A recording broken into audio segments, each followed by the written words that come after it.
Assalamualaikum warahmatullahi wabarakatuh. Saya Feni Sinjawati dengan nomor NIM 2011-90031 dari kelas 3A, Prodi Tadris Bahasa Indonesia dengan matkul Morfologi dengan dosen pengampu Ibu Dini Putri Juni Astuti, MPD.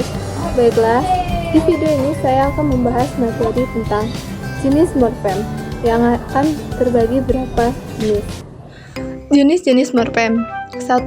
Morfem bebas. Morfem bebas yaitu morfem yang secara potensial dapat berdiri sendiri dalam suatu bangunan kalimat. Misalnya, saya duduk kursi. Morfem-morfem tersebut bisa berdiri sendiri tanpa harus digabung dengan morfem lain. Morfem bebas biasanya berupa kata dasar atau akar kata, meskipun ada juga kata dasar yang merupakan morfem terikat. Kata dasar atau kata akar disebut juga dengan morfem dasar. 2. Morfem terikat. Morfem terikat yaitu morfem yang tidak bisa berdiri sendiri dan selalu terikat dengan morfem lain untuk membentuk ujaran, misalnya ber, meng, kan. Morfem-morfem tersebut harus terikat dengan morfem lain agar bisa berdiri dalam sebuah kalimat, misalnya berteduh, menganalisis, dan sebutkan. Morfem terikat bisa berupa afiks, kritik, morfem unik, atau akar kata. Akar kata atau kata dasar disebut juga dengan morfem dasar, sedangkan kata dasar yang berupa morfem terikat disebut juga dasar terikat.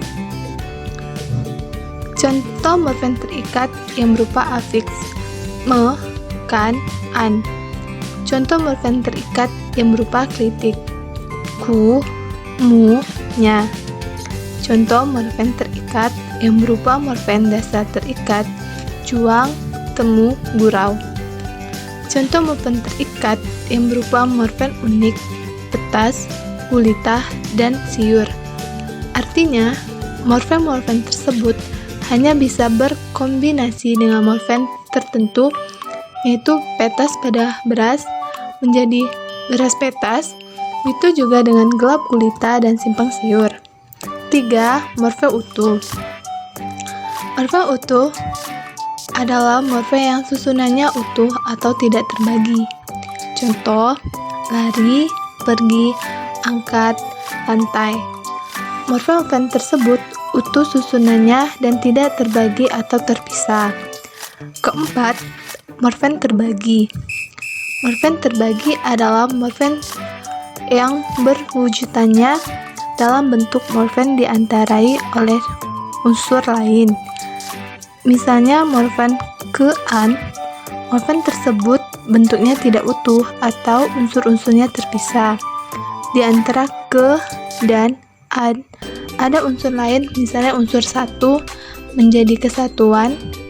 Ke dan an pada ke-an adalah satu morfem meskipun terpisah.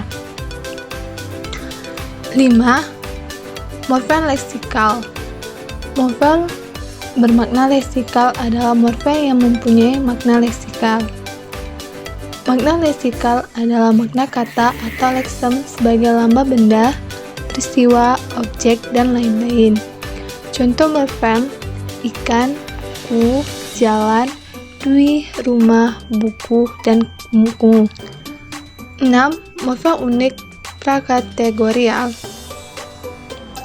Bentuk lazim tersebut disebut prakategorial.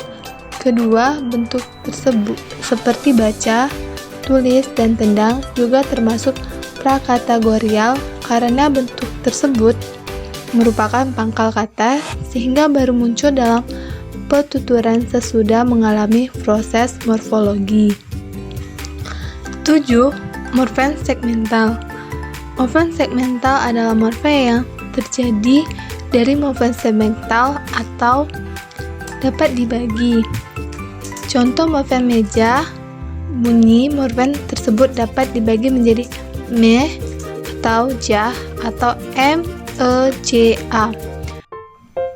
Sekian, mungkin itu saja yang bisa saya sampaikan pada materi jenis-jenis morfem. Saya Feni Sintawati. Wassalamualaikum warahmatullahi wabarakatuh.